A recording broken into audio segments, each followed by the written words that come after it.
Kitchen creation. இப்போ நம்ம பன்னீர் sandwich செய்ய போகிறோம். அதுக்கு 150 கிராம் பன்னீர் எடுத்து வச்சுருக்கேன். சின்னதாக இந்த மாதிரி நறுக்கி வச்சுக்கணும்.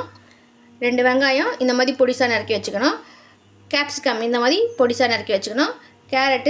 கேப்சிகம் வந்து 1 கேப்சிகம் எடுத்து வச்சுருக்கேன். கேரட் வந்து 1.5 கேரட்டு இந்த மாதிரி பொடிசாக நறுக்கி வச்சுக்கணும். தக்காளி இந்த மாதிரி 1 எடுத்துருக்கேன். இந்த மாதிரி பொடிசாக நறுக்கி வச்சுக்கணும். மிளகாத்தூள் 1 டீஸ்பூன் அளவு கொஞ்சம் எடுத்து வச்சுருக்கேன். இது தேவையான அளவு மிளகாத்தூள். மிளகுத்தூள் கொஞ்சம் எடுத்து வச்சுருக்கேன். 1 டீஸ்பூன் அளவு மிளகுத்தூள். இப்போ ஸ்டவ்வை ஆன் பண்ணிவிட்டு பேனை வச்சு பட்டரை போட்டு உருக்கிடணும் நல்லா.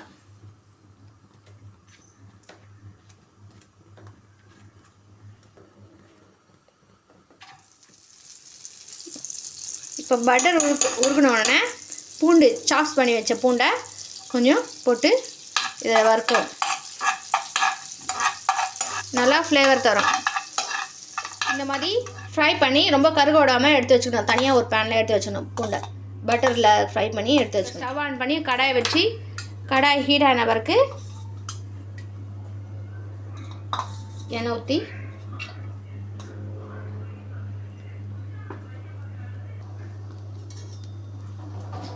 எண்ணெய் காஞ்சதும் வெங்காயத்தை வதக்கணும்.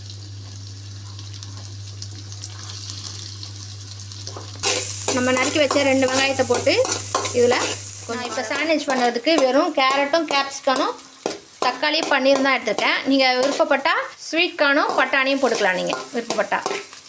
இப்போ வெங்காயம் நல்லா வதங்கிட்ட பிறகு கேரட் நறுக்கி வச்சா 1.5 கேரட்டை நான் போட்டிருக்கேன்.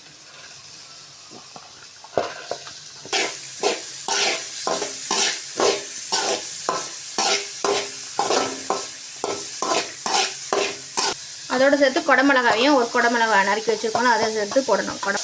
நறுக்கி வச்ச 1 தக்காளியும் சேர்த்து போட்டுக்கணும். உப்பு தேவையான அளவு உப்பு போட்டுக்கலாம்.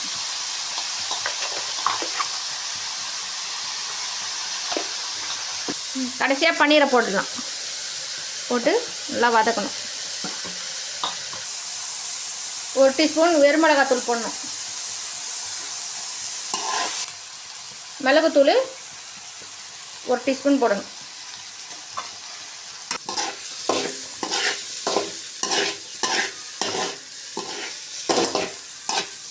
இந்த மாதிரி நல்லா வதங்கி வந்துட்ட பிறகு நம்ம எடுத்து வச்சிடணும். ஆஃப் பண்ணி ஸ்டவ் ஆஃப் பண்ணி எடுத்து வச்சிடலாம். இப்போ நான் 2 ஸ்பூன் டொமேட்டோ சாஸு ஆட் பண்ணுறேன் இதில். அப்புறம் 2 spoon red chilli sauce add பண்ணிக்கணும். இது நல்லா கலக்கணும். 2 மிக்ஸ் ஆகிடும். நல்லா கலக்கணும். இது 2 நல்லா கலக்கணும். நல்லா புளிப்புத்தன்மை வர மாதிரி இருக்கும். உங்களுக்கு புளிப்பு வேணும்னா லெமன் ஜூஸை ஆட் பண்ணிக்கலாம். நம்ம பேனில் பட்டர் வச்சு பட்டர் உருகிட்ட பிறகு ப்ரெட்டை வந்து டோஸ்ட் பண்ணணும். பட்டர் உருகிச்சு. இப்போ ப்ரெட்டை லைட்டாக டோஸ்ட் பண்ணணும்.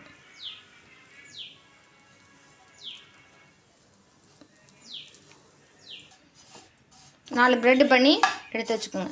இந்த மாதிரி செமி டோஸ்ட் ஆனால் போதும். மறுபடியும் செஞ்சு வச்சுருக்க வெஜிடபிள் ஸ்டப்பை வச்சு ரோஸ்ட் பண்ணால் போதும்.